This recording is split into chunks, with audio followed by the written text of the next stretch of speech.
Құрметті көрермендер, біз тікелей эфирдегі Таңшолпан бағдарламасын жалғастырамыз, және бүгін бізде қонақта композитор Халықбек Ризабек және әнші, жас әнші Мұқағали Мырзамбетов. Қайырлы таң.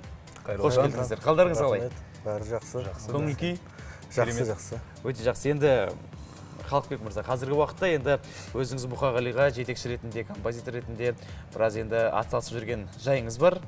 Сол жайында, енді тәлімгер жайында біраз енді мағлұмат айтып берсеңіз, Мұқағали қандай әнші және қалай екеуіңіз таныстыңыздар, және Мұқағалидің шығармашылығы түгелдей өзіңізден сұрап білсек. Қайырлы таң, қазақ елі.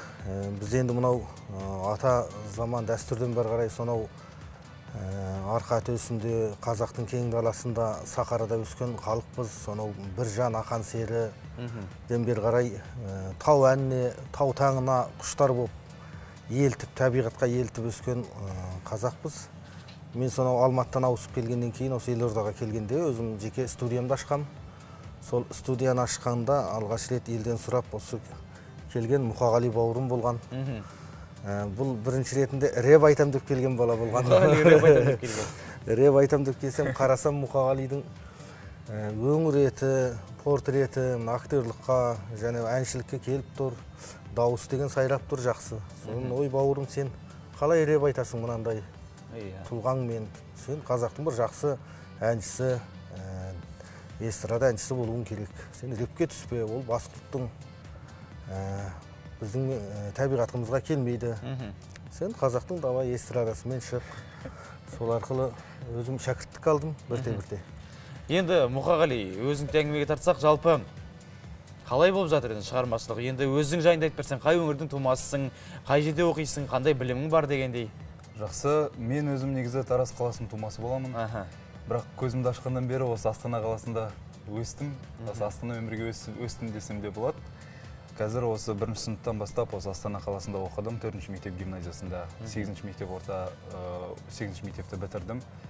Сосын одан кейін мен негізі заң бөліміне түстім оқуға. Негізі заң саласында оқыдым. Мен ойлаған емеспін, әнші боламын, не боламын деп. Бірақ енді түкпірімізде өнер боласын бойым тесіп баратыр, сол өнер шықты әйтеуір бір жағынан. Сөйтіп Қарақат мектеп студиясына түстім. Мен өзімнің атам, түкпір атам, туған атам, менің әлемге танымалы оперлық әнші Амангелді Семин деген кісі. Тамаша. Ол кісі негізі өзінің арманы өмір бақи киноға түсу болатын. Бірақ ол кісіге ондай мүмкіндік берген жоқ. Ол кісі әлемге танымал оперный тенор болды. Ол кісіге әлі ешкім жете алмайды. Сондықтан сол кісінің несіма білмеймін, әйтеуір өзімді өнер жағына тартты. Әнмен бастадым. Қазір Аллаға шүкір Шабыт өнер академиясында оқимын. 1-ші курс муздрама. Актер болғым келеді, әнші болғым келеді. Ең бірінші өзімді әнші ретінде қойғым келеді. Ал одан кейін екінші неге актер жағынан кішкене. Енді Халықбек Мырза, жалпы өзіңіз айтып өткендей, расымен де енді Мұқағали қарап отырып, бір көз алдыңызда расымен бір тума бір актерге ұқсайды расымен, енді бағана өзіңіз айтып өттіңіз, портреті барлығы түгелде келіп тұр. Енді қазіргі уақытта репертуарда қанша ән бар және бір бейнебаян түсіріліп үлгерді деп естідім. Осы жайында айтсаңыз. Біз енді мен Мұқағалиді шәкірттікке алғаннан кейін қазірге дейін 5 әнге аранжировка жасап болдық. 5 әнге аранжировка жасадық. Соның ішінде мен сені сүйіп етем деген бір ақын, Толқын Ақанұлының сөзіне жазылған сол өз әніме бейнебаян түсірдік. Қазір сол Гаккуден және басқа телеарнадан беріліп жатыр.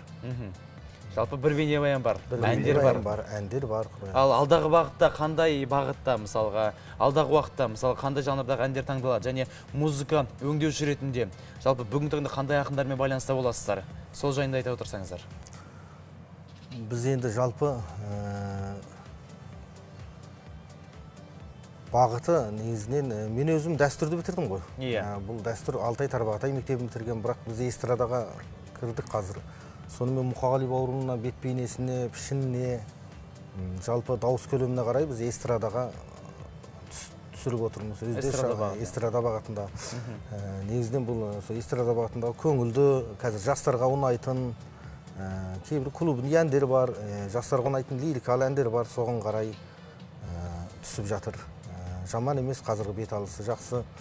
Енді біздің қазіргі байланысып отырған негізгі өнер саласында ақындарымыздан бұрын соңды Айтақын Бұлғақов бар, марқұм Есенқұл аға бар болатын, Есенқұл Жақыпбек. Қазір таңда мына Астанада өзіміздің ағамыз, жақсы ақын, Толқын Аханұлы бар. Өзі дәрігер бола тұрса да тамаша ақын, ән сөздерін жақсы жазады. Ал енді жас буындардан Серік Сейтіман бауырымыз бар, Айсәуле Бейсенхан қарындасымыз бар, Олжас Құлымбай бауырымыз бар. Осы сияқты жас ақындармен жиі байланыс жасап, сол сөздер алып тұрамыз. Енді есіме түсіп отыр, негізі Мұқағалиды біз көргенбіз, құрметті көрермендер.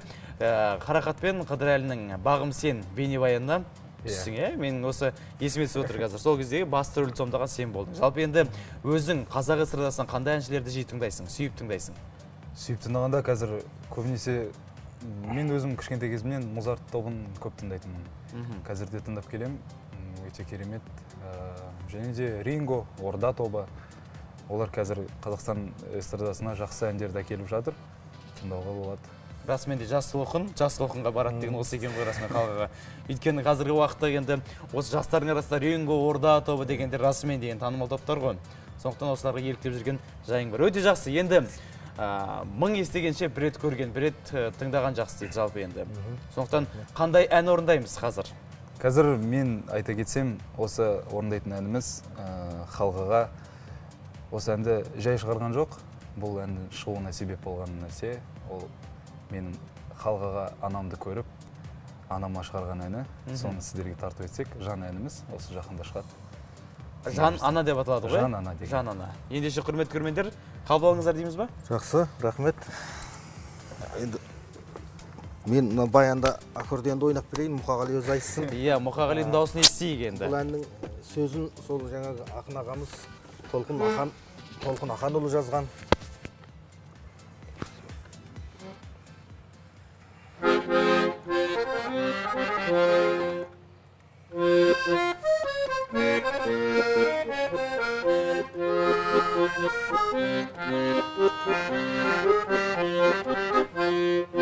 Алладан тілегенмін,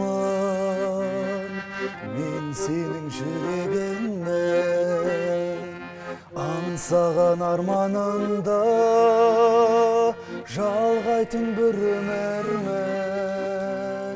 Жаным анам, жаулығын желбіреп, жүрегін елжіреп, күлімдеп тұрасың, қолының келбіреп.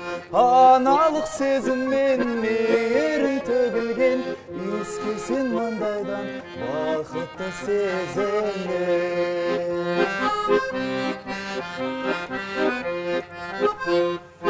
Анамнан баталайын, борышсыз атанайын,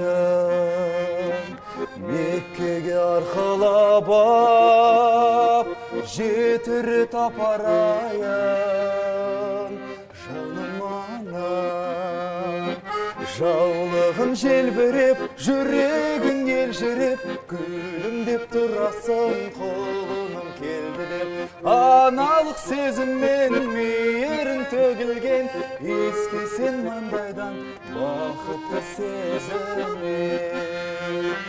Жаулығын желбіреп, жүрегің елжіреп, күлімдеп тұрасың, қолының келді деп. Аналық сезіммен мейірің төгілген, ескесен маңдайдан бақытты сезіммен.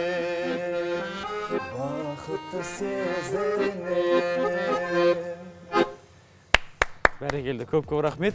Енді халқаға жалпы енді бір сұрақ осы орайда туатын. Жалпы ұстаз бен шәкірттің арасында қандай байланыс болу керек сіздің ойыңызша?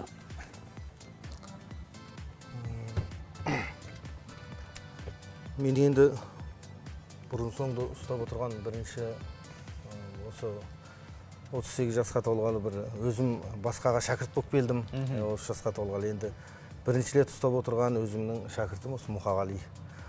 Бұдан тысқары енді жас бір-екі Нұржаз Толқынқызы және Асылай сияқты бір-екі қарындастарым бар.